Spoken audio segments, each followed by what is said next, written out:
Between Sony's recent State of Play, Summer Games Fest, and the Xbox Showcase, there's a lot to be stoked for. Ladies and gentlemen, this is episode 270.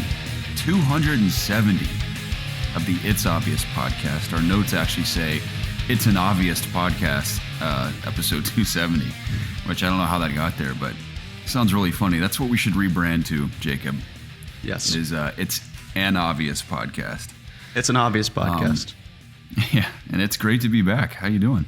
I'm doing so good, Garrett. Thanks for asking. It's been way too long, and it's been very lonely in these parts of the internet, not seeing your face, not hearing your scrumptious, your delicious, your breathtaking voice coming through my headphones each and every week. And instead, it's every month or two, but it doesn't make it any less fun when we get the chance to do it. Yeah, likewise, Jacob. It's a pleasure to see your immaculate physique again, your crystal blue eyes, and your beautiful bald head. That is, I know, by choice. You look phenomenal as always. Thank you. Great to be reunited. Yes. We'll be a little brief with where we're at in life. I mean, same old, we've just been busy, but I've had not much time for games, I'm going to be honest, Jacob. I've kept up with gaming news, but I've not played many games, and honestly, nothing's really grabbed me in quite a while.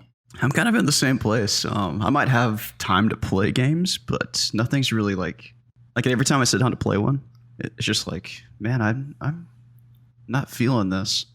And I don't know if it's just because of the games that I'm trying to play or if it's just, like what you said, there's nothing that's interesting to me right now.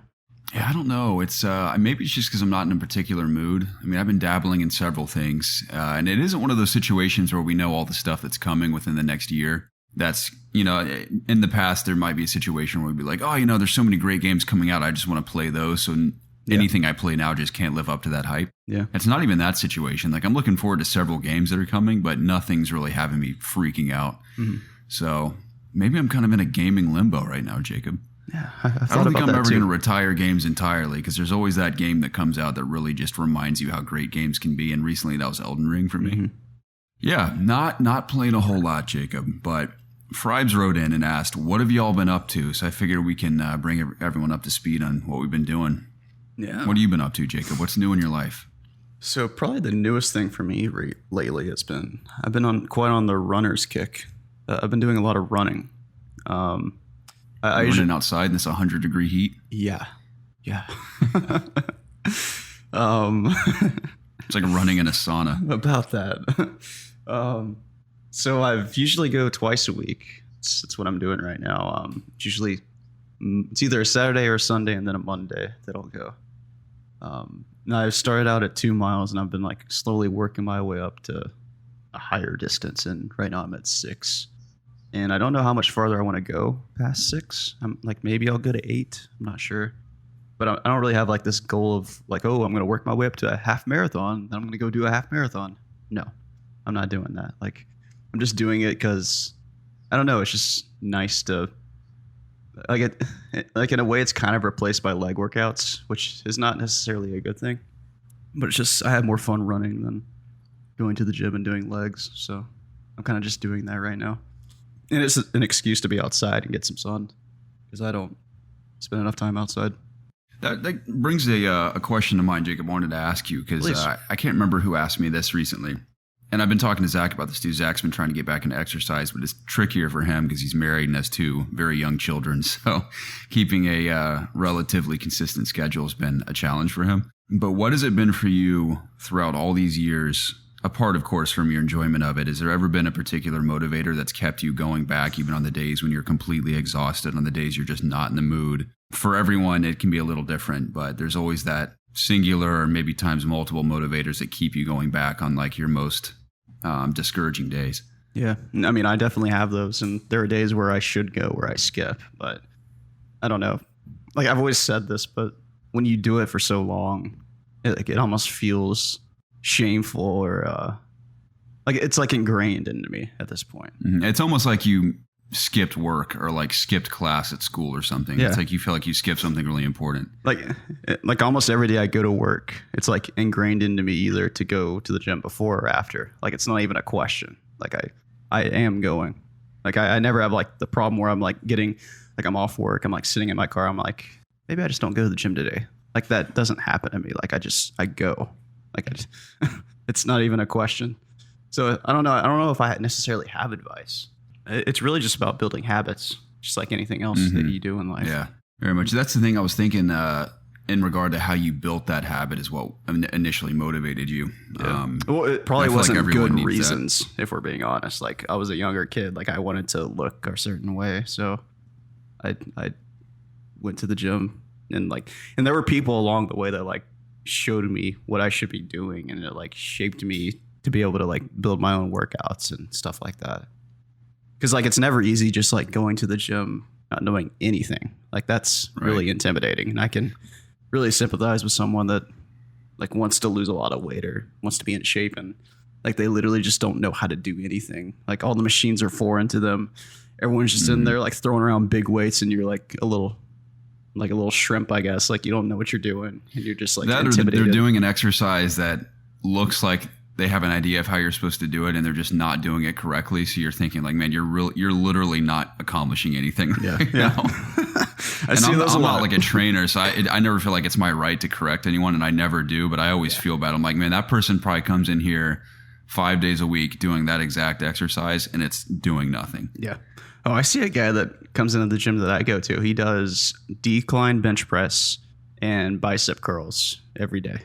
Every day that I see him. Every day. He only does those two things. Out of his mind? No, he's like slightly overweight, and he does 2 exercises and then he leaves. Man, I just don't get it at all. I mean, if anything, he's burning some calories at least. I guess if that's what he's going for. Why didn't he just get on a treadmill? Depends on what your goals are.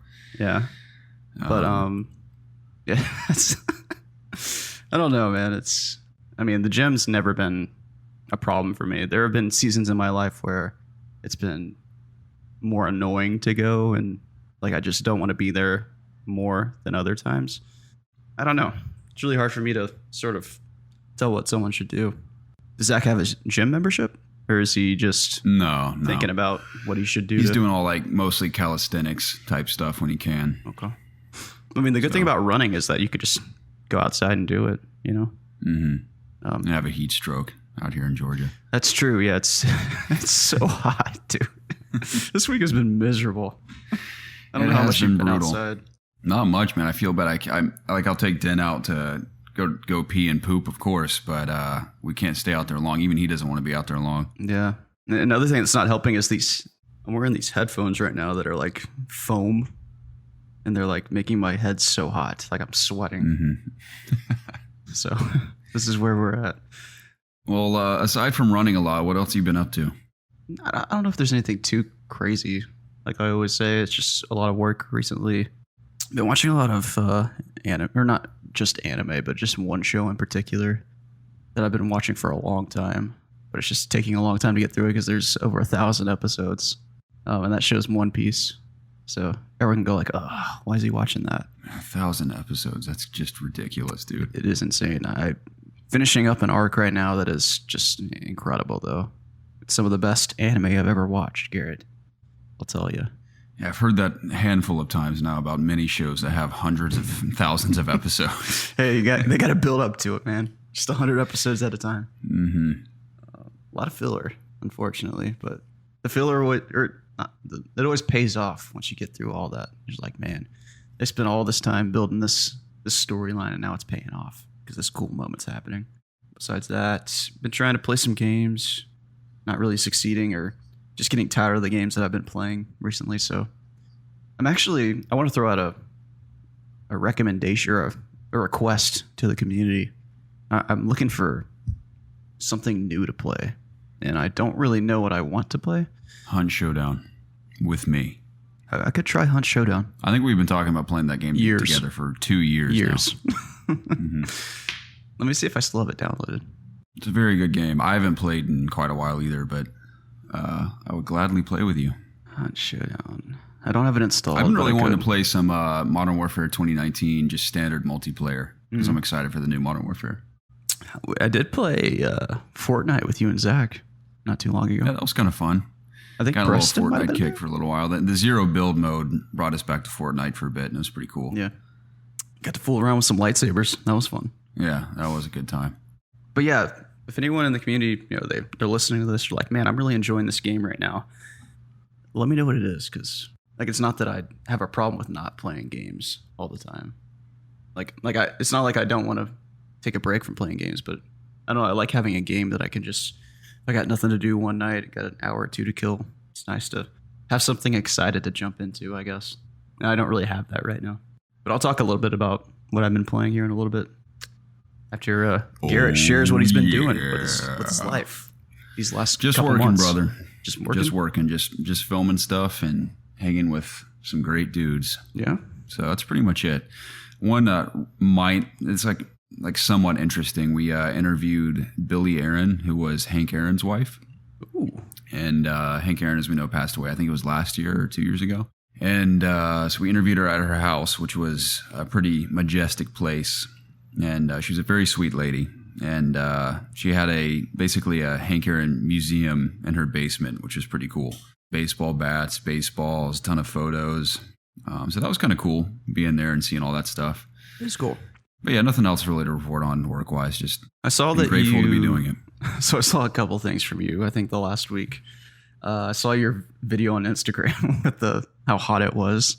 That was really funny. Oh yeah, I've had a good time with Reels recently. Yeah, and then I think you did something with the former president of, was it CNN? Oh yeah.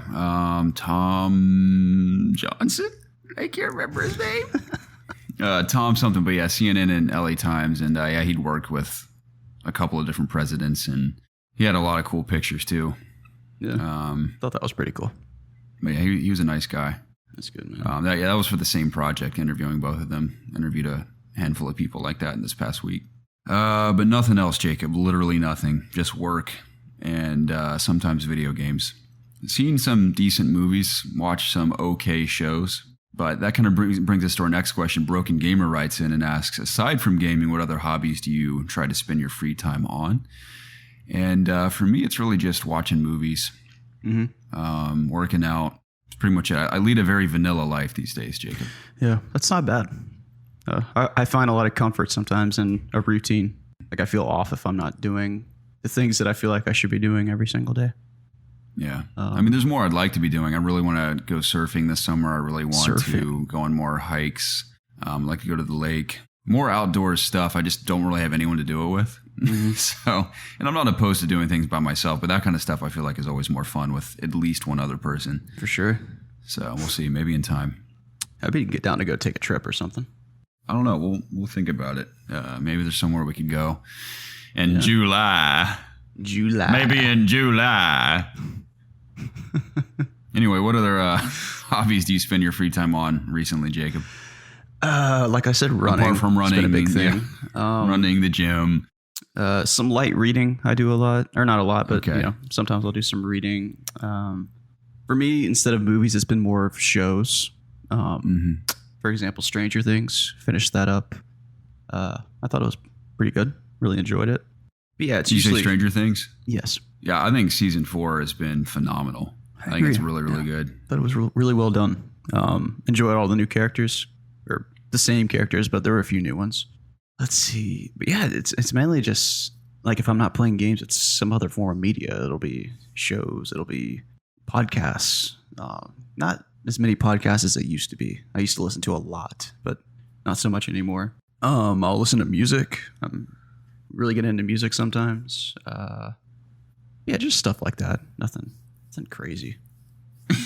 When you say it like that, I just imagine you like sitting in your room with a pair of headphones on, listening to music. I've done that. Yeah, that happens. I don't think there's anything wrong with that. It's just a funny thing to think about. Sometimes I like to have a seat and listen to some tunes. For sure. I mean, no joke. Like, and that's what people used to do back in the day. I don't think there's anything wrong with that. It's weird though. When I listen to music, I feel like I have to be doing something along with it, like driving, working out, walking. Yeah. Usually when I listen to music, it's when I'm working out or driving. But there are exceptions, like when a new album comes out, that I'll, like on a Thursday night, I'll just sit down and listen to it. It's like it's a whole experience. It's nice. I think the last time I did that was when A Day to Remember's album was Common Courtesy, which was a long time ago. That album. Yeah, when that album came out, I knew it was a big deal because it was like their last album with Victory Records, whatever, and there was like all this drama surrounding it. So I wanted to like sit down and just listen to it from beginning to end. I remember I sat on our couch in our old apartment and listened to it from beginning to end. Oh, that was a long time ago. The last time ago. I did that with an album. I mean, I used to do that with every Linkin Park release. Like if I wasn't taking a drive somewhere, I would just sit down and blare it over some speakers. But yeah, I did it recently with Post Malone's new album. I'm a big Post Malone fan, and I really enjoyed his new album. So yeah, Big Colt writes in. Big Colt. Oh man, what's good, players? Oh yeah. I gotta say this correctly. He's like, hey yo, what's good, players? I'm gonna keep it real with y'all, for real, no cap. How you feeling about Starfield and also the Obi-Wan show? Is they big yikes, or does they have you finna bust? I miss and love y'all on God. That's no cap. And translated, that is, what's up, guys? I'm gonna keep it real with y'all, for real, no joke. How are you feeling about Starfield and also the Obi-Wan show? Are they not good, or do they have you really excited? I miss and love y'all, and I mean that, no joke. Thank you for translating. Of course. So we'll get back to Starfield when we talk about Xbox, but Obi-Wan I've been mostly very disappointed with. I'm going to be completely honest. Mm-hmm. I think it is extremely average, and not all of it's. I don't think it's even. I wouldn't even call it bad. I just think it could have been so much more engaging and interesting.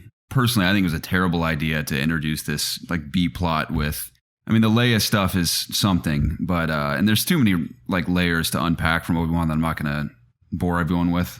But I think the whole third sister Reva storyline is it was super predictable. And I'm one of those people. I think her performance is pretty weak. Honestly, I felt no emotional weight from her performance whatsoever. I don't even think it's a bad character. It has nothing to do with who they chose to play that character. I just think the character is very boring, and I think it comes down to the writing. The writing is just very poor, so her performance just doesn't really shine through to me. So every scene she's in has been pretty disengaging. I'm one of those people that believed it should have just been a very strict character study between Obi-Wan and Vader the whole time, pretty much. Not like in a repetitive sense, but it should have been really focused on the two of them the whole time. And that's why I think the most recent episode, although it also has some very dumb stuff in it, was the most interesting because it focused on the two of them primarily. So because of that, I've been disappointed. And there's like so many illogical goofs they've had with camera work and decisions some characters make that have just really made me question how they went from writing to pre-production to production through editing, and they still wound up on Disney Plus, and the state that they're in is just fascinating to me. So I've been disappointed by it. I look forward to the finale because supposedly we're still getting the quote-unquote rematch of the century. Mm-hmm. We'll see all the lightsaber fights, apart from the one in the most recent episode, which I won't spoil. That is a flashback. That was pretty cool. I really enjoyed that scene. But everything else has been pretty weak. That's disappointing. What was it? So Obi-Wan's a big yikes for me. Big Colt. So you're not finna bust? No, I'm not finna bust with Obi-Wan, no. Oh my God. So I have a story about, or a very slight comment about Bus. There's in my WoW guild, there's a guy named Bus. And there's a song called Bussin' by Nicki Minaj. And every time he gets online and voice, I'll start playing the song over my mic. And that's really funny. That's all I had to share. So every time I hear or see Bus or Bussin', I think of that. Finna bus. Have you ever heard that song, Bussin'? I think so. Okay. You would know if you've heard it. It's very memorable. Mm-hmm. In classic Nicki Minaj style. Yeah, I haven't seen Obi-Wan. So maybe I don't need to watch it. I mean, I probably will because Obi-Wan was a big part of my childhood. So it would feel weird not to watch that. And I'm sure there's going to be a big, collision between Vader and Obi-Wan at the very end. So I'll definitely want to see that.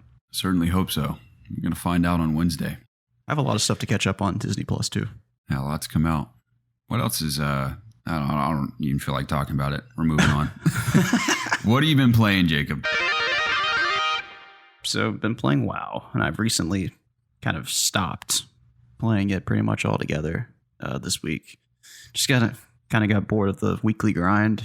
Other people stopped playing. One guy on my guild got banned. And it was a guy that I played with a lot. He's just banned for a month, but I just have less and less motivation to play right now. There's nothing new coming out, so just figured it was time to unsub and do something else. So I've been trying to supplement that with like a new game that came out called Diablo Immortal. That game is certainly interesting in some decisions that they made to monetize, for sure.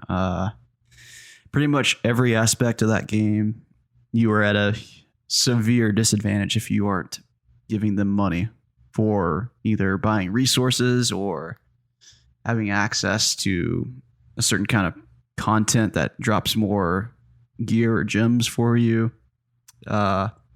Basically, there's no reason that you should ever play the game if you're not going to pay them money to progress faster. Otherwise, you're just going to be severely wasting your time. And, I played it for probably 2 weeks, I would say. And I don't want to say that I didn't enjoy my time. But in terms of... So I will say this. I wasn't a completely free-to-play player. I bought the Battle Pass, which is like $4.99 in the US. So that gave me access to like excuse me. Got some burps this morning. I had 2 cups of coffee. Coffee makes you burp? Yeah, it does. A lot. What was I saying? Oh, so the Battle Pass. There's 40 levels in the Battle Pass. Basically, anything you do in the game like gives you experience towards it. So it's pretty generous in that regard. There's a free track, and then there's like a paid track, just like most Battle Passes. So I probably got through like 20 levels of the free, and I was like, okay, I'm already like I'm enjoying the game right now. I'm leveling up this Battle Pass anyway. It'd be cool to get some little cosmetics, so spend some money on that, and that's pretty much all the money that I've spent. And I don't necessarily regret my decision in that because I've unlocked some cool things. It's made the free to play experience slightly better. Like I've been getting resources as I've been playing the game more, and it's helped me like kind of gear my character a little more. And I did choose to play the Necromancer. I think you also mentioned that you were playing and you tried that. I don't think you played for very long, but so I had never played the Necromancer in D3, so I wanted to at least try it in this one. And I know it's coming in 4 too, but I just wanted to play something new. So at this point, I finished the story. I think I finished it a few nights ago. Dang, that's impressive. Yeah, it wasn't too long. It was maybe... You did that with just paying for the Battle Pass? Yeah. Cool. That's the only money I've spent so far. Do you play mostly on your phone or PC? Both. Cool. Mostly, I would say on PC. Like sometimes does it feel as mobily on PC, or does it feel pretty good? Yeah, I'm gonna get into that. It's not good. That's the thing on phone. I've played probably like an hour and a half on my phone, and I think it plays really well for being a mobile phone game. It really does, and that's what's unfortunate is that like it's actually a pretty good feeling game. And all things considered, like it's simple enough to work on a phone, and it feels really good.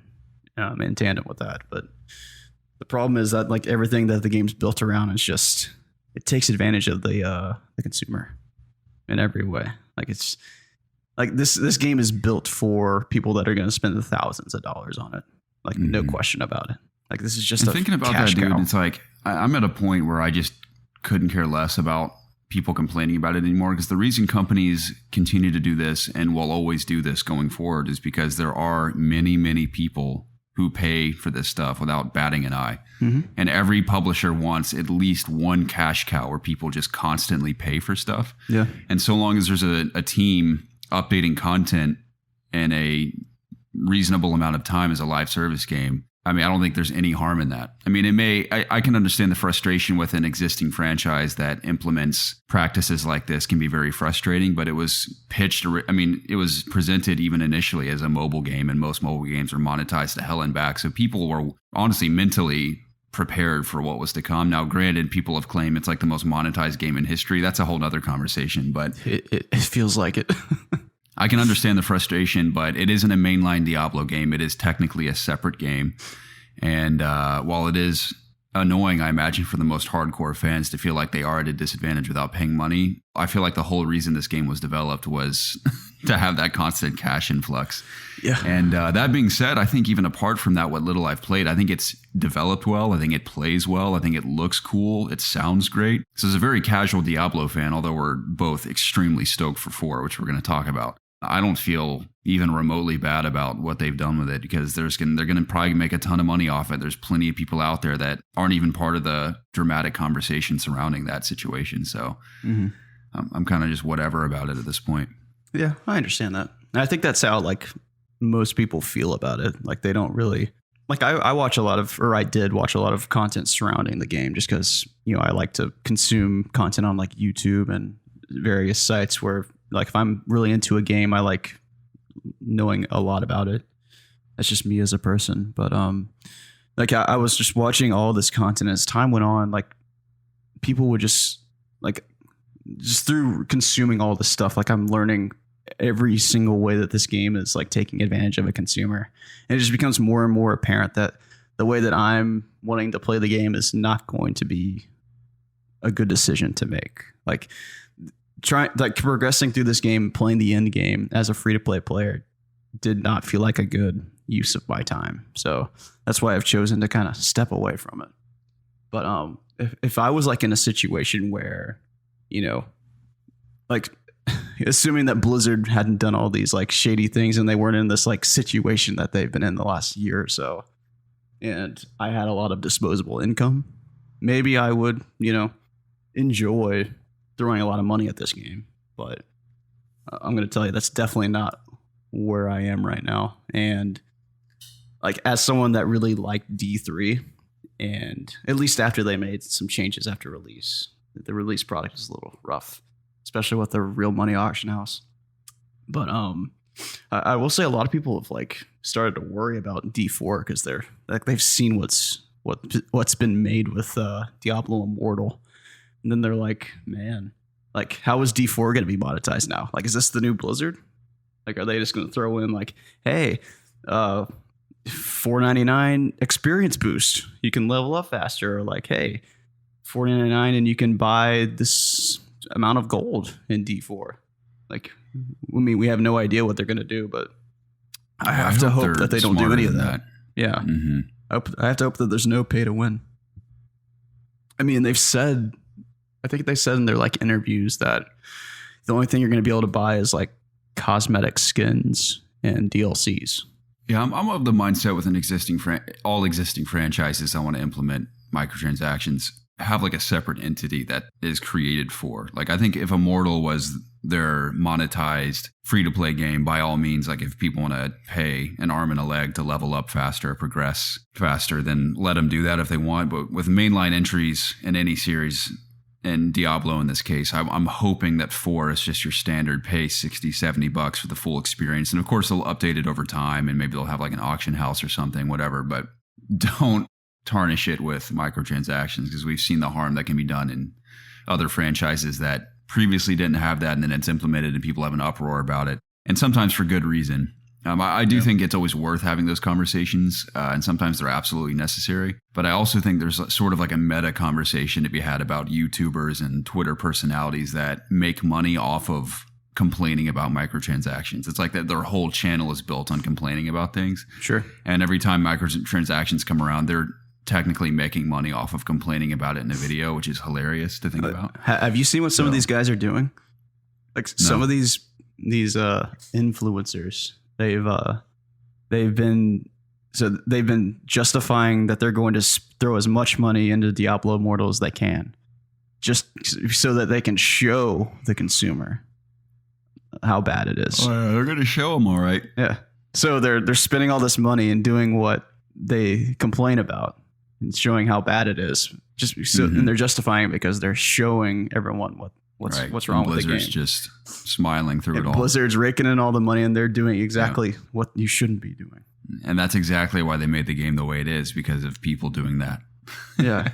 And they're like justifying it because they're like, oh, this is stream content. This is for my channel. Which, you know, I'll put more power to them. They're probably getting a lot of views from it. It just feels scummy. Whatever, man. It ain't for me. Yeah. It ain't for me. quite frankly, I just want to stop talking about it. And that's the worst part about Diablo Immortal is that it's at its roots. It's fun to play when you really break it down.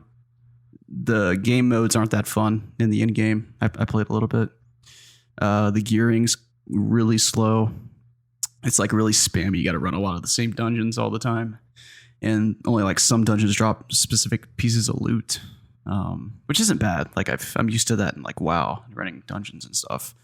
But it felt unrewarding, especially as a free to play player. Like you just don't unlock things very quickly, and it's like meant to keep you logging in every single day to so they can like drip feed you little bits of things every couple days or whatever.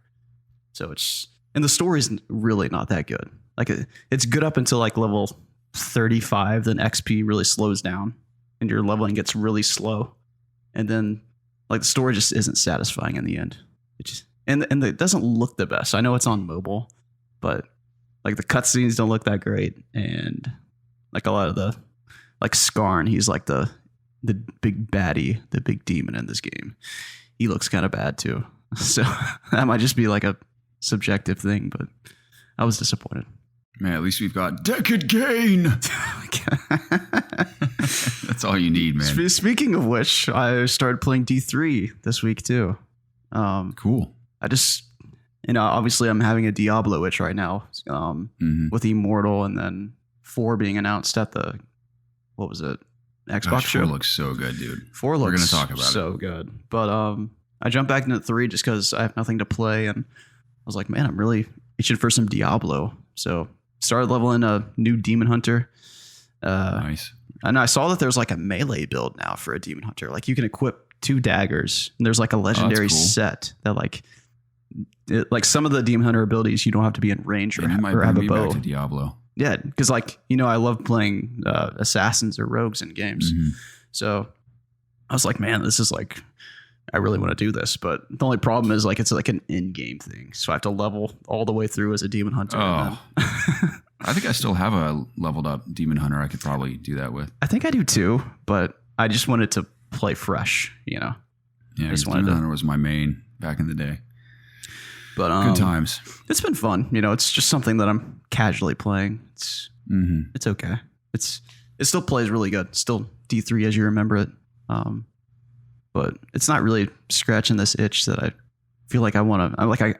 It's not like something that I'm thinking about all the time that I need to come back and play. It's just something to do.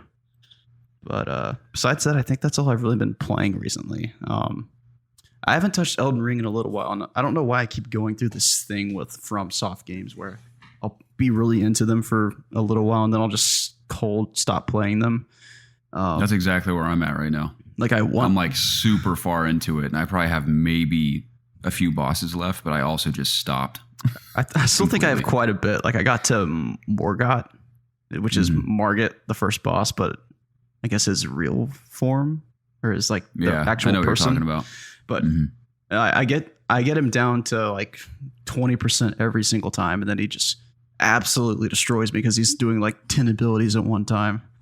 But I'll eventually beat him. But it's been a week and a half, I think, since I've actually played the game. So I'm gonna like go back into it, just get my face kicked in. I know it because he's not. I'm easy. at Fire Giant right now. Okay, yeah, I haven't gotten there yet. I recently just did what was that place called? Lava Manor, Fire Manor. What's it called? Volcano Manor. Volcano Manor. Thank you. And that was Close cool. enough. Well, I got to like the last quest, I think, but I haven't unlocked the area where I need to go to do the last contract. So I just figured I'd go somewhere else and fight another boss, which I have. So I think Morgott's in the capital, so that's where I'm at. I mean, I actually went to the capital before Volcano Manor. And then I like looked up this list of like the order of like what order you should fight the bosses in.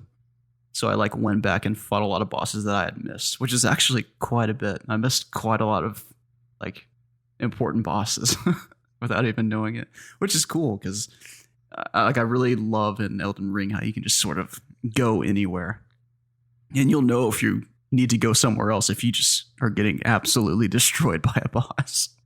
It's probably a good idea to go fight something else or explore another area of the map, Which you can definitely do because you can go in every direction and you'll find something cool eventually.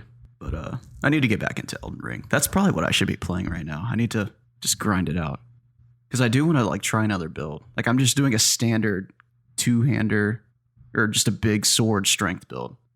And I would really like to try magic out. So I've seen some really cool magic spells. But yeah. I'll get back to it at some point. I'm in no rush because there's nothing major coming out really anytime soon. So I'm kind of just whatever about it. I'll eventually finish it. What have you been playing, dude? Not much. Like I said, I play Infinite at least once a week with Zach. That's fine. We'll probably play tonight, actually. Ooh. Been playing some really hardcore Halo 3 and Master Chief Collection. I met some guys in a music video we shot a couple of months ago, and they were hardcore Halo fans. And really? So we decided to team up, and we've been killing it in Halo 3. And they only play Team BRs, so it's just like the most hardcore of OG Halo guys in that playlist. And it's always a good time. Started dabbling in Resident Evil 2 Remake after the Resident Evil stuff we saw at Summer Games Fest and State of Play, whatever it was at. I'm probably not going to like play it a lot, but I just wanted to jump in there and mess around and downloaded Uncharted. What is it called? Legacy of Thieves collection or something on PS5, the PS5 updates. I'm going to play through a little Uncharted 4, I think, just for fun. Yeah. Uncharted 4 is so good.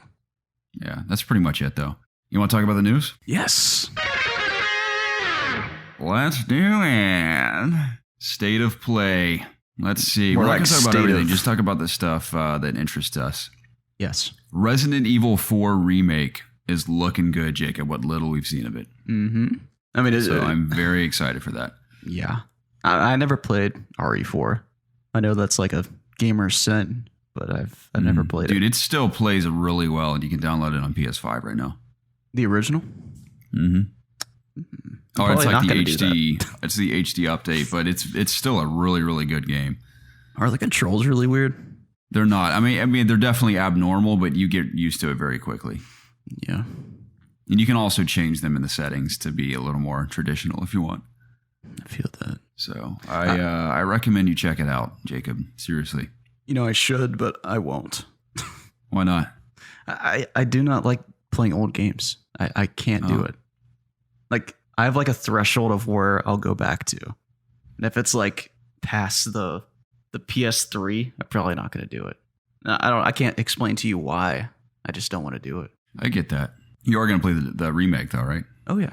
Yeah. I'm very excited for it. And I'm glad the team that did Resident Evil 2 Remake is in control. So I have a lot of high hopes for it. Speaking of which, they're adding I might be jumping ahead a little bit, but in the new DLC for Village, they are adding a third-person mode to the original game. And that has me excited. I don't know if I'm going to replay that whole game because I really like Village, but I didn't like it enough to ever imagine myself playing through it again. Yeah. It definitely had some pacing issues, I feel like, but I enjoyed it overall. It was cool to go through it was almost like different chapters within the game. Like every chapter had a different feel and theme. And it was cool. Some of it was really creepy. Some of it was just, spooky. Some of it was just kind of freaky. It was cool. And then the ending is just crazy. Yeah, I would mess around in VR and PSVR 2, just because we enjoyed, was it Biohazard 7 together in VR? It'd be fun to replay that in VR. I'll never forget that. That was so fun. I'd like to go back and play 3. Oh, the remake of 3? Yeah, that was underwhelming too. I heard they cut a lot of content out of it. I was really disappointed when they reduced the gore and physics in the 3 remake after 2. So a lot of it was disappointing. It plays fine, but it's not as good as the 2 remake, I don't think. Yeah. But yeah, RE4 remake is meant to be a retelling and kind of reimagined, of course, graphically and with modern controls and everything. But even the story is going to be restructured a little bit, I think, to be a bit darker and more dramatic because the original is pretty campy and ridiculous in a really fun way. But I think they're kind of going for a darker tone in 4. And visually, that's already evident. But it'll be interesting to see what they do with the narrative as well. I mean, March cannot get here soon enough, dude. I'm so excited for that. I mean, just action horror games in general. We have so many good ones coming. We have that. We have Callisto Protocol, which we're going to talk about. And even the Dead Space 1 remake. So a lot of good stuff. Can we take a quick sidestep into I want to talk about Horizon for a second. Okay. Not necessarily about the stuff that they showed at the State of Play, but like I know you played Forbidden West, correct? I played a little bit of it. I've hardly touched it because I was shocked at how bored I got with that game. Right. That's what I want to ask you. Like, that's a game that's been on my backlog, and it's something I feel like I should play because I really liked the first one. I am going to finish it for sure. I just was when it was the Elden Ring thing. Elden Ring was so much more interesting and fun that it obliterated my interest in Horizon at the time. But I will go back to it at some point. I still have it installed. So I guess my question is like, I feel like I should finish Elden Ring, and then I might go into that. And like, I was just going to ask, do you think I should play it? Because you said you really did not think it was that Have you good. started it? I don't even own it. Dude, I'll tell you what killed it for me. The intro is such a boring slog that I when I got to the actual game, I didn't even want to play it anymore. That's so really if you can get through the unfortunate. boring slog, then by all means, because it is a much better game when you get there, but it's like a lot of work to get there. Yeah, it's really pretty though, right? Like I've seen videos of the game. It is very beautiful. Yeah, it seems like really, really good. In terms of just visuals. modern games, it's one of the best looking games out right now, for sure. See, that might be enough for me to buy it because I like that stuff. And they've made a few enhancements to it too since it initially launched. Like originally, their performance mode is 60 FPS. It was really fuzzy looking. It didn't look very crisp, but I think they've updated it since then to look much better. Okay, that might be where I put my attention. We'll see. But yeah, the Call of the Mountain VR Horizon game looks like it'd be pretty cool. Now, I'm down to try anything in VR, honestly. I'm pretty excited for PSVR 2. I might buy a Quest 2 at some point as well. We'll see. Because I don't play enough VR to really justify a purchase right now. Just between Resident Evil and Call of the Mountain, that stuff looks pretty cool. And even The Walking Dead Saints and Sinners, Chapter 2, Retribution, man, that's quite the title. Looks fun as well. Other ones that interest us, Final Fantasy 16 launching next summer. Gary, you're not interested in that. Story and gameplay look pretty cool. I hear a lot of people kind of criticizing and they're kind of concerned about the combat looking a little too Devil May Cry like. I don't play enough Final Fantasy, and I'm not invested enough in the franchise to really critique it or have a strong opinion on that. So I'll just have to wait and see. But I do think the game looks awesome, and I look forward to playing it. I agree. I thought the trailer was really cool. Seems like you're just going to be able to transform into a Titan, or like you're going to be fighting people that can do that, which is really cool. I think the combat looks amazing in this game. That's mostly what I'm looking forward to, is just seeing where you can go and how the combat works. At first glance, it looks really cool. And, I'm much more excited about this one than I was about 15. I'll say that. Not that I didn't enjoy 15, and I know you didn't think it was the best game ever. We joked about that in the past, but I think that was mostly what we got at State of Play. That's not a whole lot. Yeah, I mean, it's cool that Spider-Man's coming to PC, and I'm more than happy with Spider-Man on PS5 just running at 60 FPS. It looks gorgeous, so I won't be playing it on PC, but I am interested to see what mods people come up with for Spider-Man on PC. Me too. So that'd be cool. I know Frosty was really excited. Any game that goes to PC, I look forward to seeing mods. My most anticipated game by far is the Callisto Protocol. I keep forgetting his name. The original creator of Dead Space is directing at his new studio, but obviously looks very Dead Space, but it looks like the true spiritual successor, true sequel to the original Dead Space, which is awesome. And this is coming from someone who recently played Dead Space 2. I've almost finished Dead Space 3. And while 2 and 3, I think 2 is a great sequel to the first game, but in 3, I've surprisingly have not hated. It's a very different experience, but I don't think it's a bad game. But Callisto Protocol is very much a return to form for that style of gameplay, and I'm just blown away by the gore system they've implemented, the environments, presentation, all just looks top tier. Yeah. And I love games like that, so I very much look forward to getting my hands on that one. And it's this year, too. I love that it was announced just recently, and it comes out at the end of this year. Is awesome. Yeah, it is crazy. You think it'll get they've delayed? Just been quietly working on it. No, definitely not. They wouldn't have waited this long to announce it and it come this year if they're going to delay it.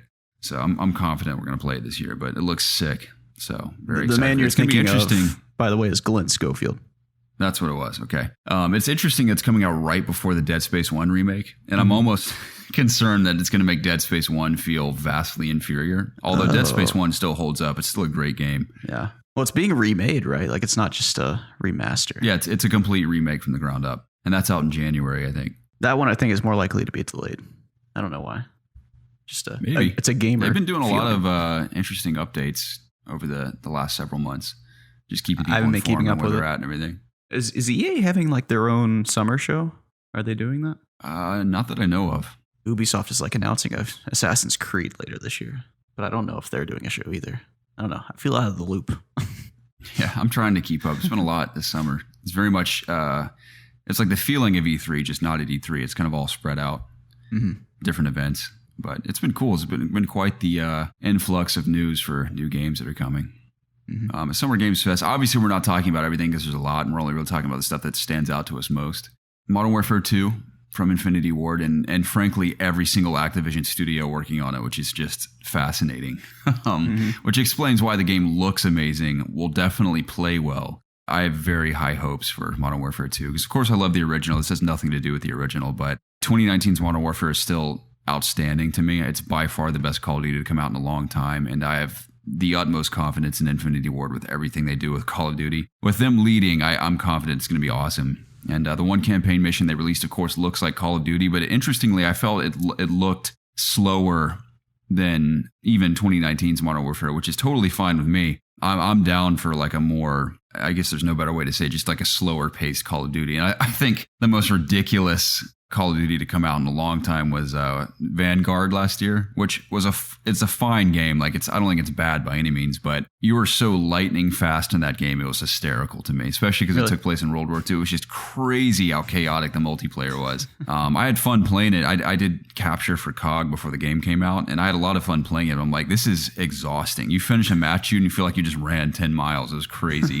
It looks like they've slowed it down a bit, even more so than 2019 and Modern Warfare 2. I've even heard rumors they're going to have a Tarkov-inspired experience, which is ultra-realistic, no HUD. A game mode like that, I think it'd be really sick to see Infinity Ward tackle, because I like Tarkov a lot, but it is by far the most hardcore, unforgiving shooter I've ever played. So it'd be cool to see Call of Duty put their spin on that, kind of like they did with Battle Royale. Yeah, exactly. There's going to be a new Warzone experience, what they're calling Warzone 2.0.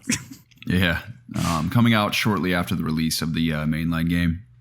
And I like Warzone. Zach and I still play Warzone from time to time, but I really want to get back into standard multiplayer, especially with this game. Yeah, I think this is the one to do it for sure. And I think after this one, they're going to take a year off. So yeah, I've heard mixed messaging on what they plan to do. I really wish they would just take 2 to 3 years off in between Call of Duties and give development studios more time. But I've heard they're going to do like for example, Modern Warfare 2 will come out this year, and then next year will be like some supplemental title that like works in tandem with it or something. It's really confusing what they're describing. I think they should just every 2 or 3 years release a Call of Duty game and then have another team that's just in charge of like making sure the live game is getting new content, like new maps, new guns, and just like keep updating the game, like with seasons and whatnot.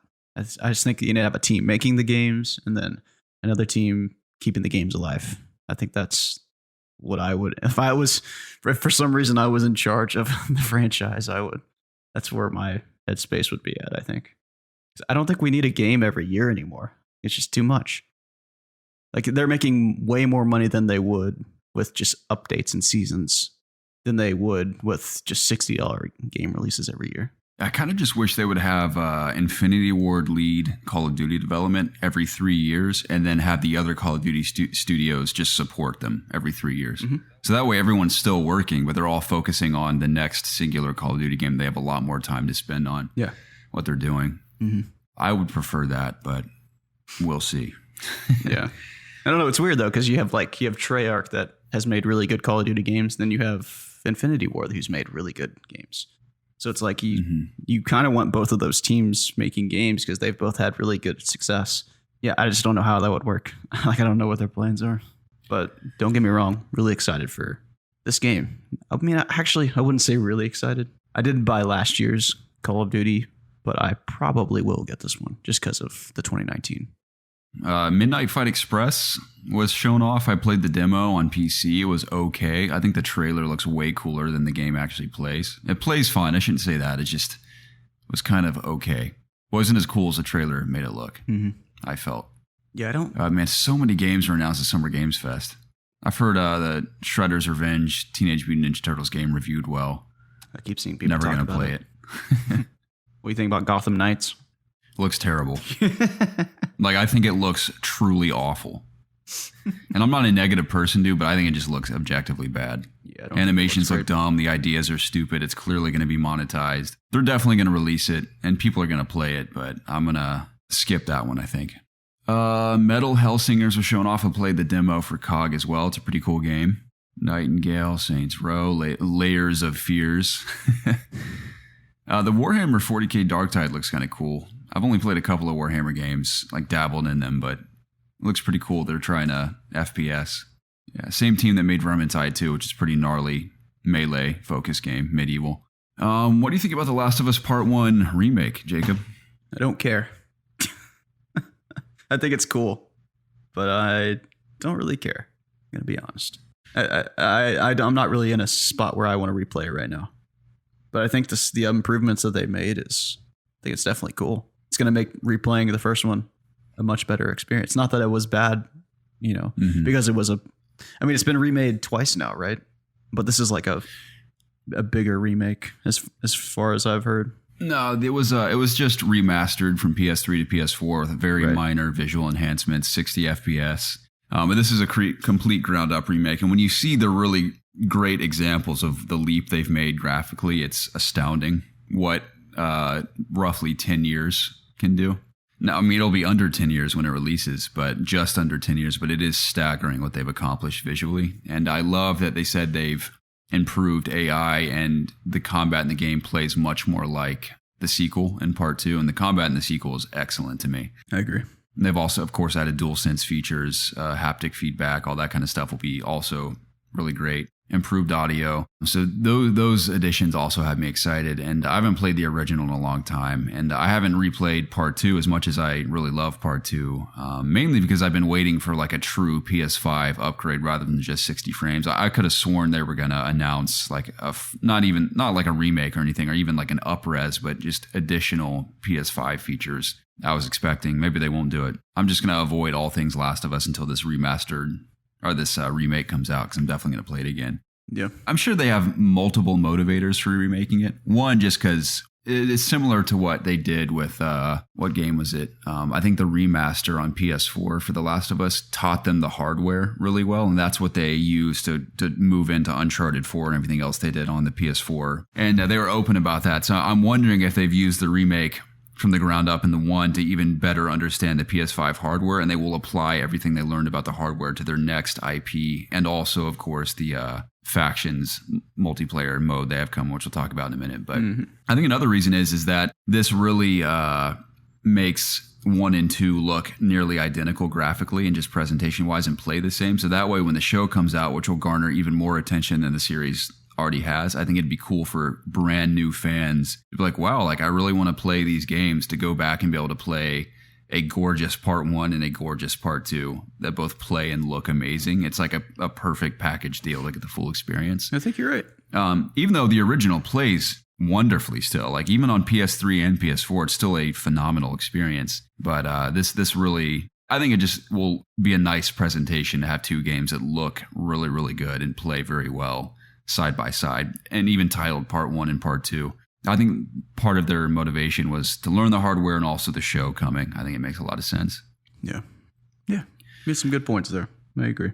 But we won't dwell too hard on The Last of Us multiplayer that's coming next year. That's obviously large scale, taking place in San Francisco. They've given no details, but I know we've speculated about this for a couple of years now, but I'm hoping it's not necessarily a battle royale in its traditional sense, but has battle royale-like elements where it's basically massive factions where you have your little town we've fantasized about that you have to provide for and find supplies, kind of like you do in the main story where you're collecting resources.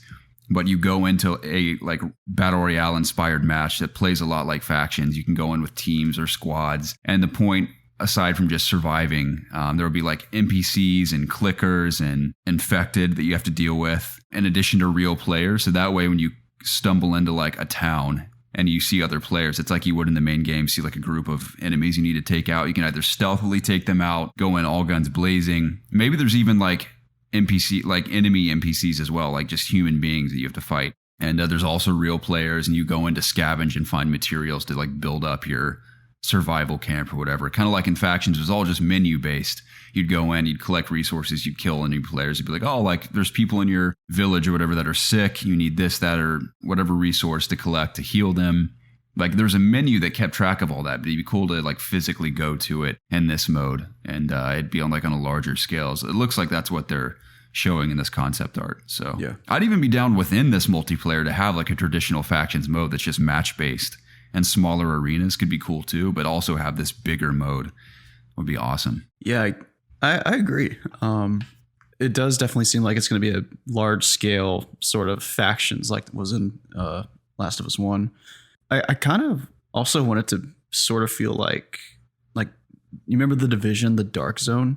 I hope it's a lot like that in some ways too. Like that's kind of how I've always imagined it. Something like that. Like I want there to be just as many like things to do. Like I want objectives, and I want reasons to do those objectives, and I want them to feel rewarding, I guess. And like I want there to be like things to earn, and like I don't want it to just be about killing other players, I guess. Which, if it was just that, I think it would still be fun. I just think they have a real opportunity to do something cool and unique here. So I do hope that they take a lot of risks and try some interesting things. Because me too. I remember like we didn't play it for very much, but we used to play the original multiplayer in Last of Us 1. And that like it was really fun. Like it was very tactical. It's very much about like communicating with your team and trying to figure out where everyone is. And whoever gets the jump really is the victor in those scenarios most of the time. And I think Last of Us 2, I know it's not going to be a Last of Us 2 extension. It's going to be its own game. But I think like in that game in particular, there's a lot of good like things you can use. There's a lot of different, like there's a lot of utility. There's like traps, there's grenades, there's Molotovs. There's all kinds of stuff that you can just use to make a mode like that interesting, I think. And then you have the crafting too, which I know is going to be a big part of that game. So it'll be about like, will there be like a pre-game where you're trying to scavenge a bunch of resources? Or will that be like they have like a real opportunity to like make, like it doesn't even have to be like a quick thing that you match into. It could be like spend this much time going around doing objectives to get resources to better help you have a better chance when you're fighting the other faction or the enemy players. It's kind of like that in Tarkov. If you run out of resources, they have a secondary mode that still includes real players, but it's only there so you can scavenge material, so you can actually go into another real match. Yeah. I'm definitely excited for it. Not necessarily excited much for the Last of Us 1 stuff, but this had my attention. I also like, this is going to sound crazy, but stick with me. I also like how Factions is not included in the remake of Last of Us Part 1, because Factions still exist on its own that you can still play in the original. But I think it's cool that the new multiplayer Last of Us experience will be standalone, because I feel like it'd be kind of lopsided and strange. And this is just me, maybe. It sounds probably a little OCD, but it feels like it'd be lopsided if Last of Us Part 1 had a multiplayer mode and Part 2 doesn't. Yep. It just would feel lopsided to me. I think it's cool. It's just a strictly narrative-focused series, Part 1 and Part 2, and that's all they are. And if you want to play multiplayer, it's its own standalone experience. I think it will just be very clean. I agree. And I like that. The Last of Us show wrapped filming recently. We got a screenshot that's kind of whatever, but I look forward to seeing it. I know Druckmann's directed at least one episode, which I think is really cool. And Troy Baker and Ashley Johnson are also playing different characters in the live action show, which is cool. Yeah, I thought that was interesting. I don't know if it'll be a cameo, if they'll actually have arcs. I'm hoping it's just cameos. I'd be kind of distracted if they have actual arcs in the show. Yeah. But apparently they're in the show, so look forward to seeing it. Hopefully we'll see a trailer by the fall. I imagine by fall of this year we'll see a trailer for the show. Yeah. There's a bunch of stuff in Summer Games Fest, but nothing else that really stood out to us, I don't think. Let's go to Xbox Showcase, Jacob. Yeah, let's get to the real news. Let's see. Redfall's first gameplay trailer looks pretty cool. I really like Arcane. I never finished. What was the time loop game that just came out? Deathloop. Cool game. I just couldn't get into it long enough to finish it. Maybe I'll finish it someday, but I really love Arcane's games, and it's a new IP from them. You're fighting vampires, different classes, different abilities, and it looks pretty cool. Yeah, I like vampires. I'll probably play it. Same. Seems fun. So I think as far as I'm aware, this is their first pretty strictly multiplayer focused game. So I'm glad they're tackling something new. That High on Life game from the Rick and Morty Justin Roiland guy looks interesting. Yeah. It looks strange, but I might play it. Yeah, they always make interesting stuff. What do you think about all the Riot games on Game Pass? Sure. Sure. I think it's cool that they're bringing all the League of Legends champions if you just pay for it on Game Pass. Because usually you have to I think they go through a rotation on which ones are free every week. So if you just pay for it on Game Pass and play on Xbox, then you have access to every hero, which is cool. Nice. Yeah, it's cool. Valorant, all agents unlocked. But I don't really care about this announcement that much. Just cool for people that are fans of Riot games. Definitely. Plague Tale Requiem could be cool. I was so disinterested in the original that I don't have much interest in the sequel.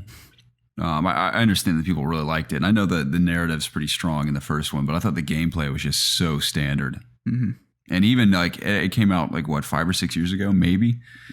And it felt very dated to me when I played it. Just very poor AI. I mean, the rat mechanics were kind of cool, but aside from that, I didn't think it was all that interesting. It came out in 2019. So not even that long ago. I understand it's like a AA game. It's not a AAA by any means, but I didn't love it. Forza Motorsport, I guess it's sort of a reboot. So they're no longer numbering it, so I guess it's a sort of a reboot. They didn't give too much information, but it looks unbelievably beautiful. Yeah, they always do. Speaking of Forza, though, I think Horizon, is it 4 that just came out? Their new Hot Wheels expansion looks incredible. I'm definitely going to buy that because it looks very fun. And that's also on Game Pass. So I've played a little bit of that with Zach and Andy a few months ago when it first came out. I will definitely go back for the Hot Wheels stuff. I haven't played a Forza game since the first one that came out on Xbox. I don't remember which, or the Xbox One. Wow, been a minute. And I bought it because there was just nothing else to play. But it was fun. I enjoyed it. Back in the day. Overwatch 2 PvP launching October 4th, Jacob. How you feeling about it? I don't know. I don't know if I talked about this because our podcasts have been so infrequent, but I got into that that free week or whatever when they first announced or when they first revealed a lot of details about Overwatch 2. I think it was in March or something, but I definitely played a little bit back when they first allowed people to play Overwatch 2, and it was fun. I got a feel for the new 5v5 game mode. Or wait, is it 5v5? I think it is. Yeah, it is. It was cool seeing so they've changed a lot of the heroes. Like Orissa's the robot tank person. She has some new abilities, which are cool. Doomfist, the guy that punches, he's a tank now. That's kind of cool. Overall, it was just Overwatch, there was a new game mode, which is cool. There's this robot dude that walks around the map and he pushes a barrier. And I think the game mode's called Push, but whichever team makes that guy go farther. I think there's an attacker and a defender, and the attacker's objective is for the robot to push that barrier past checkpoints and get to the end.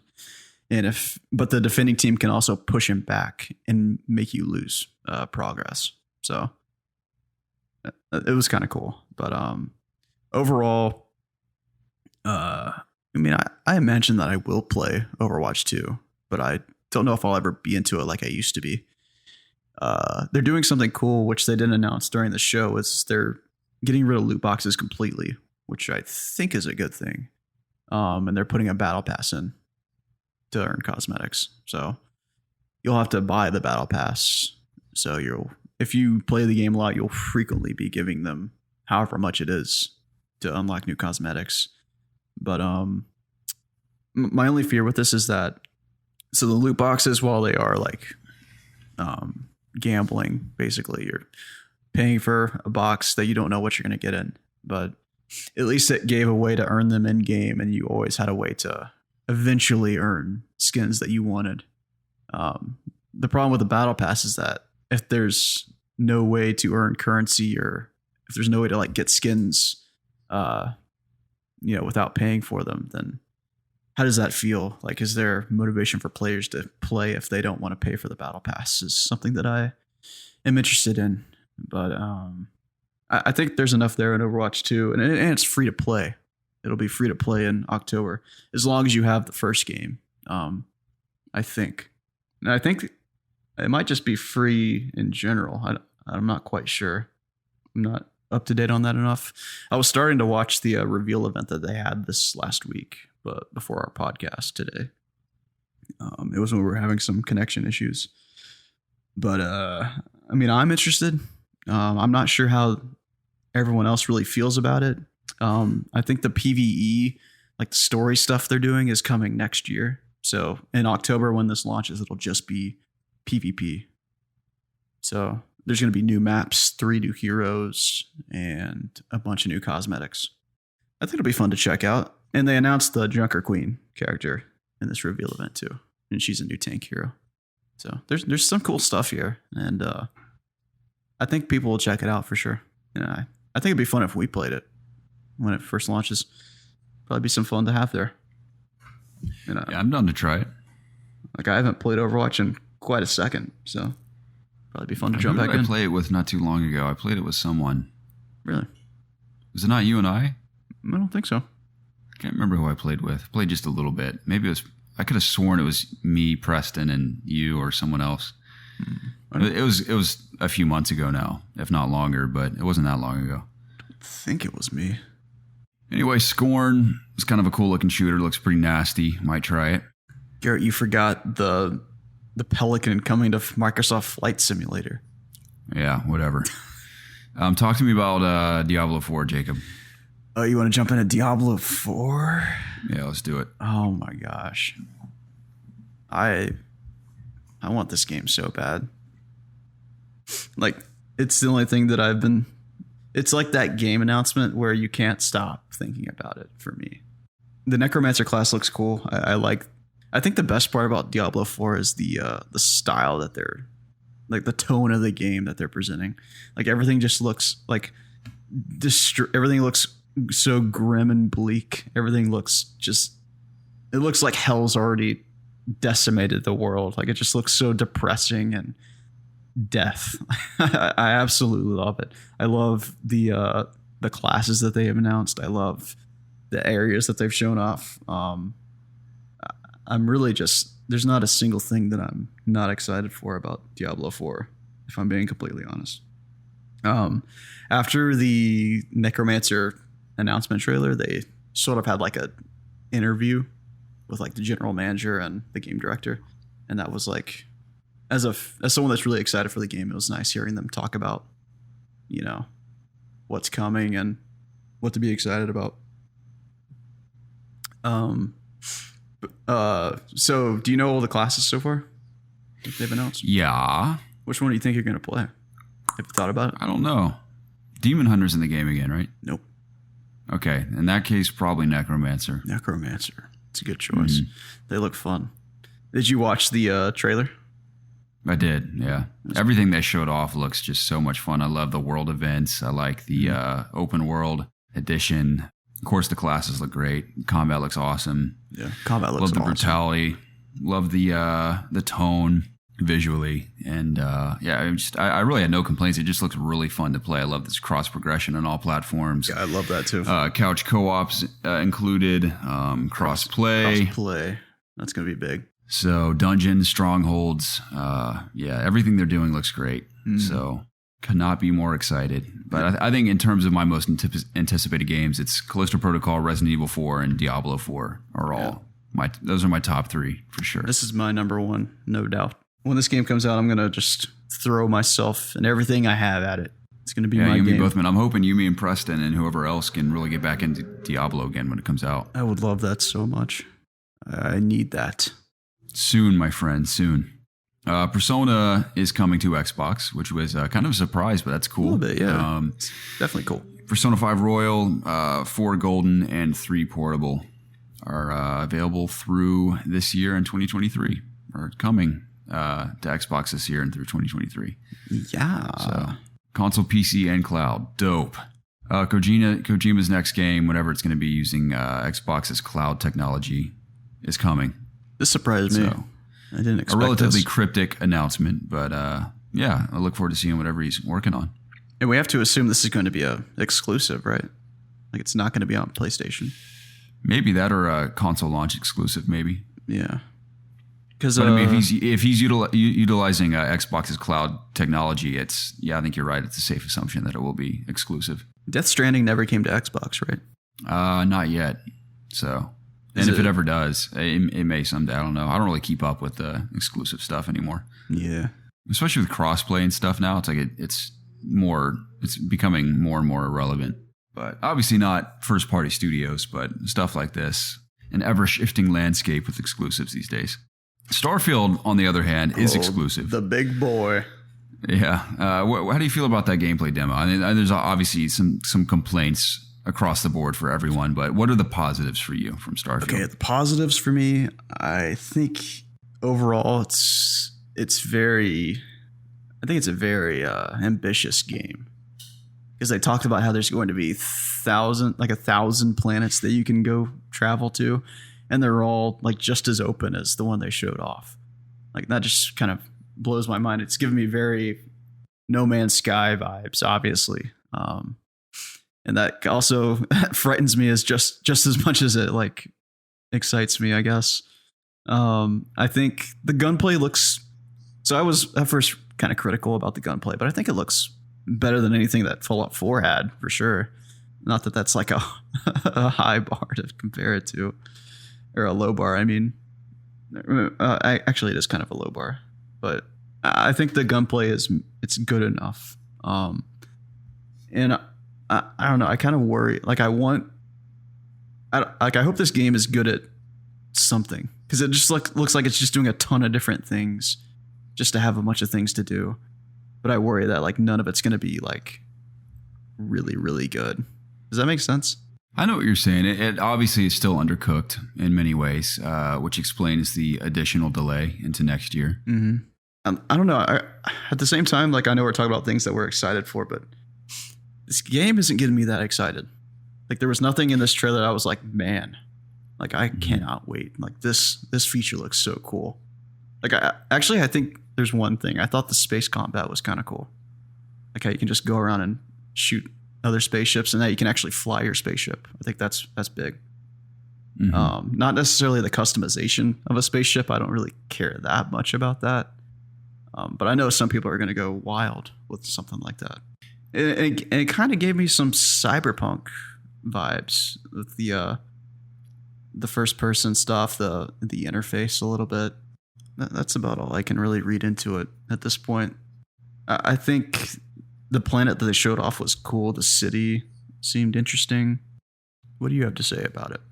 My thoughts are relatively similar. The combat does look okay to me, which doesn't concern me too much because every Fallout game I played has RPG-like first-person combat, which is not a big deal to me. I would hope that, of course, they've improved their combat with their next IP after all this time, but it wasn't necessarily the gunplay itself that concerns me. It was the AI and how they responded to your character's presence in that demo. Mm-hmm. It looked a little underwhelming. Like they were very slow to react and didn't seem all that aggressive either. So that was a little concerning, but again, that was like obviously a minor slice of a gigantic game. In regard to the worlds, they will obviously have handcrafted, big open worlds to explore like they've always had in their games. But in regard to the 1,000 planets, obviously many of those will be procedurally generated. I'm wondering if it's one of those things where in Skyrim, they technically made quests infinite because there's always NPCs that'll give you like a minor objective to complete. And they could technically do that with a procedurally generated universe or galaxy where those 1,000 planets could be ever rotating. So, I mean, they may have a log like, here's 1,000 planets. You could technically discover every single one of them if you want to. We'll see. But I'm not giving too much thought to that right now because I'm sure we'll get more context as we get closer to release. Yeah. I definitely want to see more like a quest, or like what a single quest experience would be like in that game, and that's sort of things you want to do. Yeah, because the questing and even Fallout has always meant a lot to me. Of course, exploration and discovery is a big part of that. And it'll be fun to explore foreign planets and find cool, interesting weapons. I hope there's surprises in like alien factions because we only saw human beings and we saw alien creatures like animal-looking aliens. But it'd be cool to see more humanoid type aliens that are either antagonistic or you can team up with. Different factions of aliens could be cool. Alien weaponry could be cool. I was a big fan of the building, as you know, and crafting in Fallout 4. I loved building my fort, which I still think is a masterpiece. And I look forward to building a space base on a planet that I like. I like the idea of hiring crew to take care of it. I like having the idea of having a crew on a custom-built spaceship. That's cool. Those are big pluses for me. Like you said, the space combat's a pretty cool addition. I know people are a little upset that you can't just... It's really confusing. They're going to have to explain it because, in the demo, Todd said, yeah, you can land anywhere you want on this planet anytime you want, which great, cool, but you don't fly seamlessly into it. It's always a cutscene. So what is different about choosing exactly where you're flying in if it's a cutscene where they can load anything? Yeah. It's a bit confusing. I'm not even concerned about the flying in and out. Like that's I think it's a cool feature in No Man's Sky. I don't necessarily need that in Starfield. Graphically, it does look pretty. I mean, it doesn't look astounding like a number of modern games, but it makes sense given it's on Creation Engine 2. It's a Bethesda game. Their games have never looked that magnificent, and it's also huge. So there's only so much you can do visually. Yeah, I like how the camera zooms in, like Oblivion style dialogue with the characters. I like that your character is completely silent.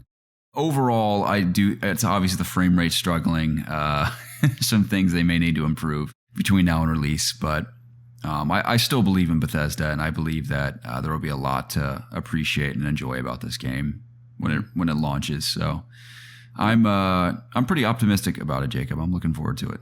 I agree. I really want this game to be good because I want to be a big Bethesda fan again. And the sooner they get this game out, the sooner that I can look forward to the next Elder Scrolls, which is what I really want. Starfield looks great. Or it looks, interesting, but Elder Scrolls is really what I want out of that studio, if I'm being honest. Not Fallout, not Starfield, Elder Scrolls.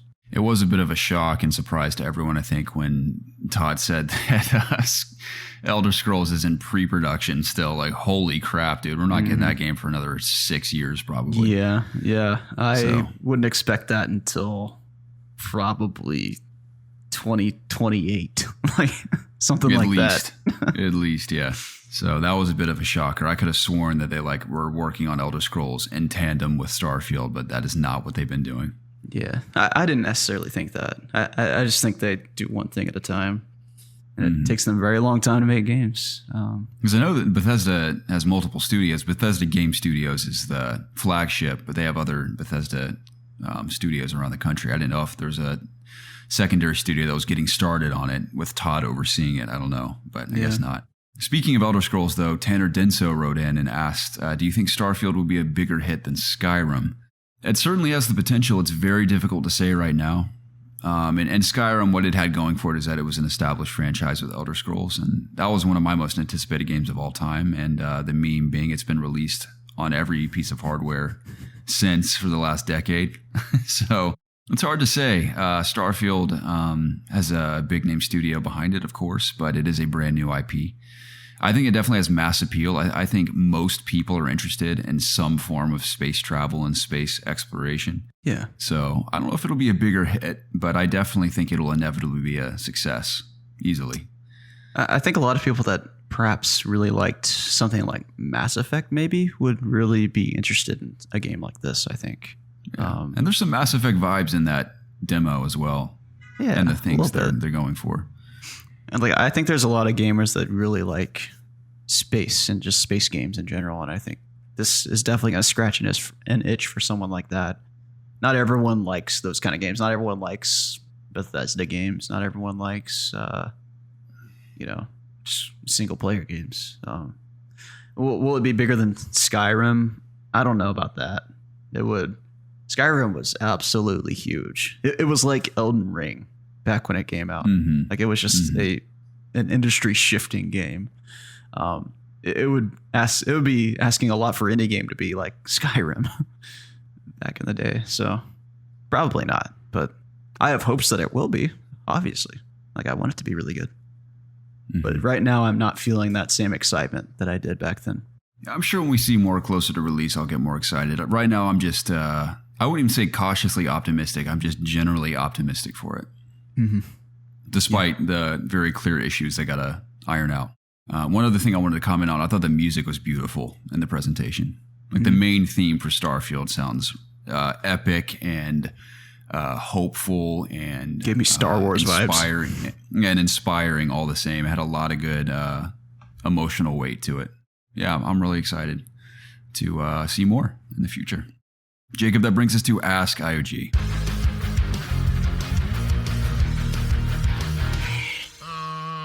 AskIOG is the part of the show where we answer your questions submitted through any of our social media at ItsObviousGaming, the AskIOG section of our Discord channel, or email to us at ItsObviousGaming@gmail.com.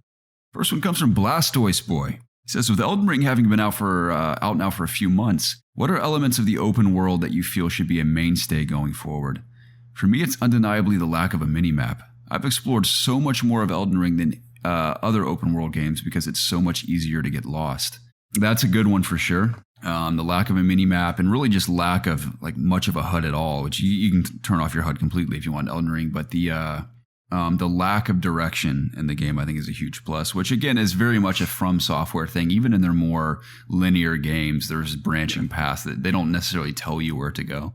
Mm-hmm. So that was definitely a key element that was brought over in Elden Ring, and then expanded on massively in Elden Ring. I think that's a great example that a lot of people have commented on, is that open world games need far less mini-map markers and direction telling you exactly where to go. If it serves the game, if it serves the narrative, and obviously serves the gameplay predominantly, absolutely.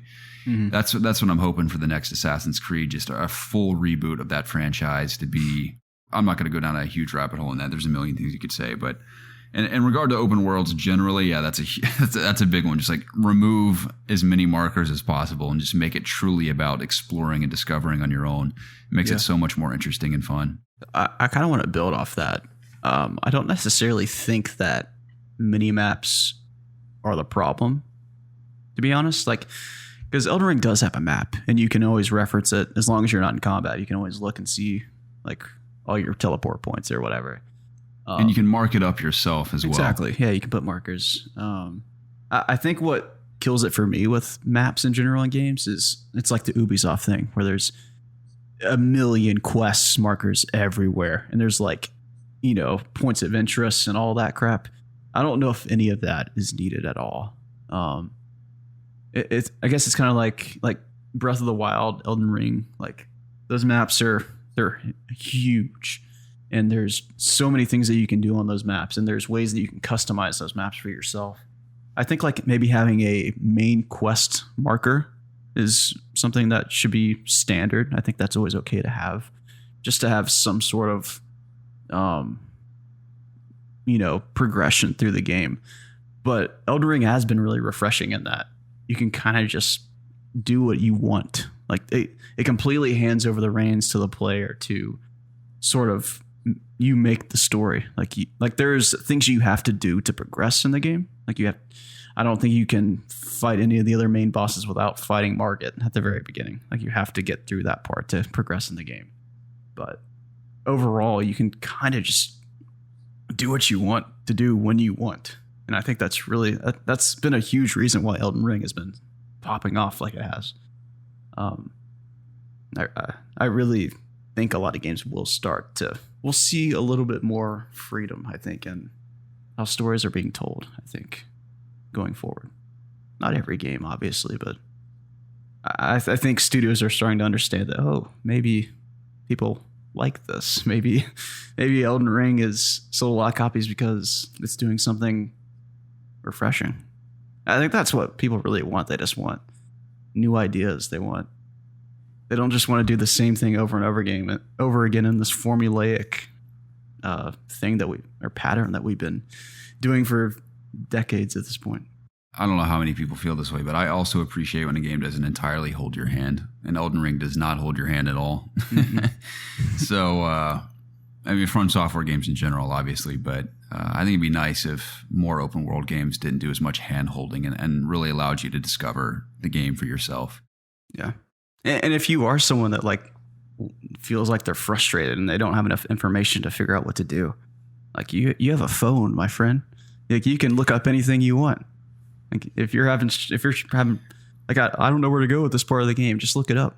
Mm-hmm. It's that easy. I will say the only time I've had frustration with that in the years is when I've reviewed a game that requires some sort of tip or direction you have to go in, where I get completely, like playing Sekiro for the first time, reviewing for COG. Oh boy. Obviously you get stuck on a boss. You can't really look up tips on how to beat him, or you don't know where to go next, and like you can't find it. So you're like truly stuck. Yeah, I feel It's the only time I hit a wall a couple of times reviewing games in the past. But when a game's released fully to the public, you can always find answers somewhere on the internet these days. Yeah, great answer, Jacob. Kyle wrote in, Bojangles, Bohonganes!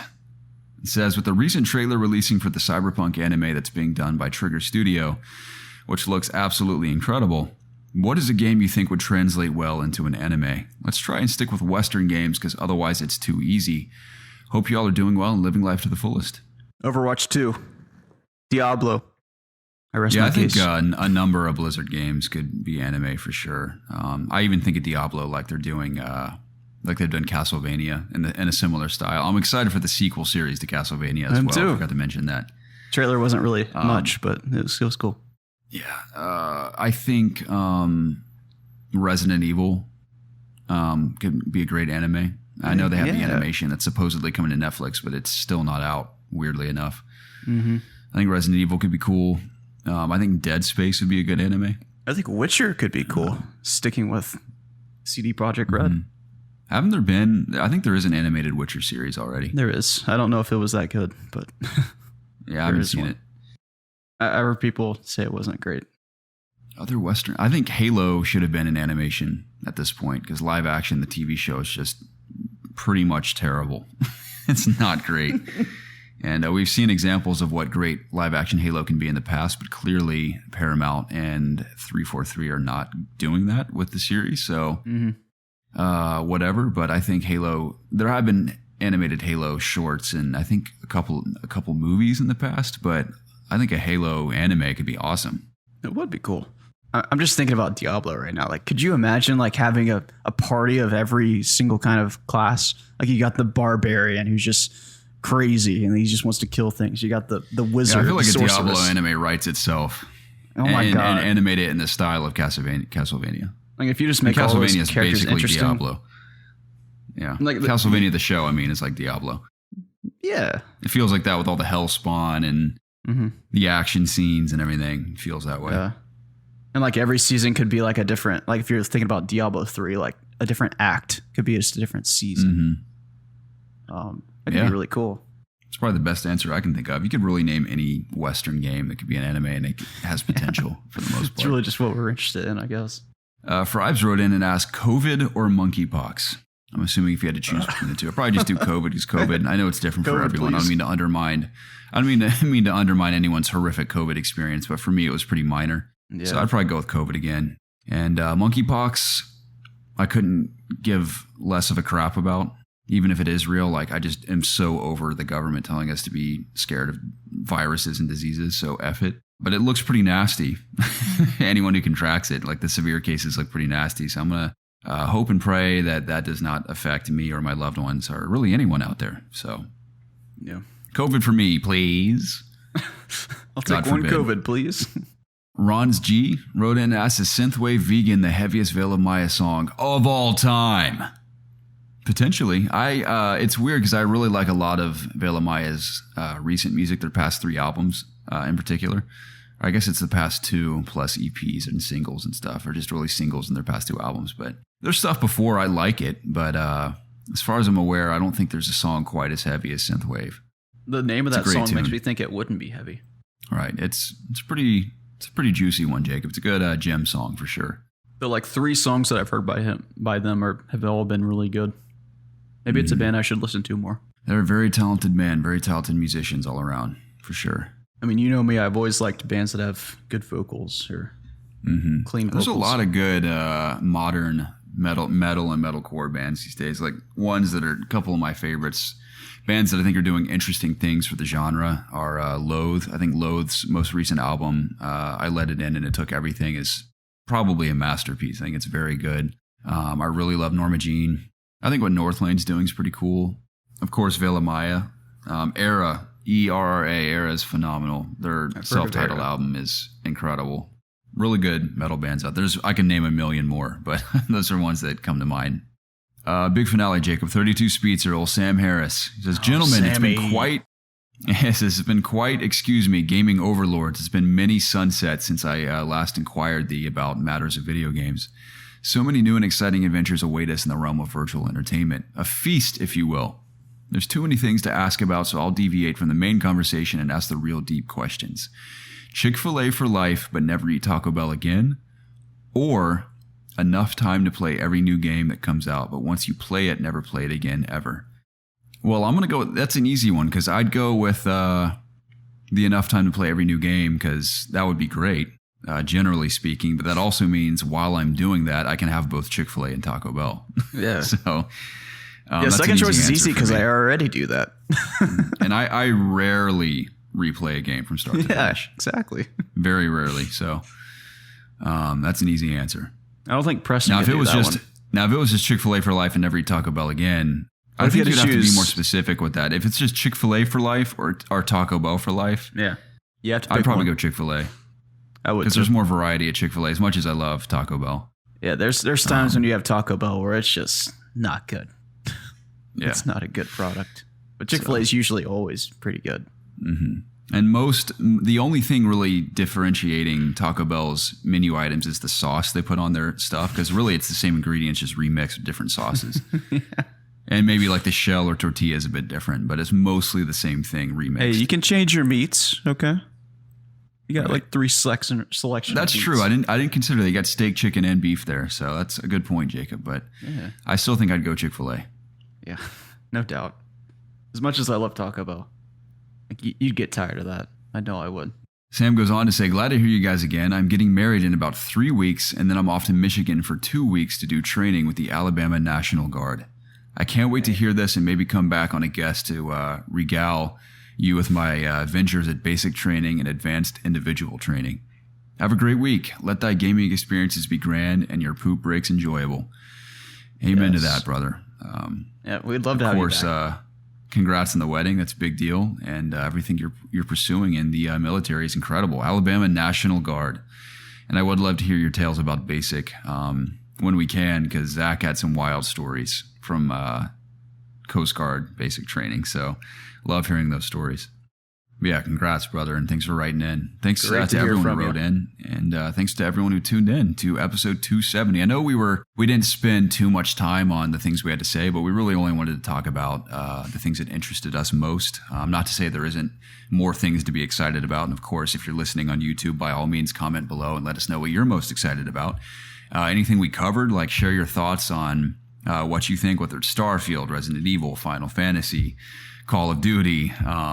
There's plenty to talk about this summer, which has been really fun. Diablo. Yeah, games are thriving, I feel like, in every genre for the most part, which is really exciting. It's a very healthy industry for the time being. Hopefully it remains that way. And I'm stoked for a lot. So I'm glad we could do this, Jacob. It had been a minute. I miss doing this. I hope we can do it again very soon. Definitely. It definitely seems like there's a lot of cool games coming out, and there's going to be stuff to be excited about. Right now, it kind of feels a little vacant. There's not a lot of games coming out right now. Seems a little lot in the dry. oven, but nothing coming out in our near future. Yeah, so it's slightly frustrating, but I think we're all hanging in there. We're all excited for the new stuff. Absolutely. Well, that'll do it, ladies and gentlemen. Of course, follow us on Instagram, Twitter, is where we're most active. You can join our Discord as well. A lot of people hang out there. Always a good time. And you can listen to this podcast on any of your favorite podcasting services, including YouTube. And that's it for us, Jacob. I think we're signing out, and we'll be back for 271, hopefully in the near future. Yes. Hopefully it won't be 2 months from now. Hopefully. Yeah. Hopefully a week or two max. I mean, we keep saying that, so... Right. One of these times it'll actually happen, right? For sure. For sure. All right, Jacob, I love you to bits, and we love y'all, and we'll catch you again soon. Love you too, man. Goodbye, everybody. See you next time. Later.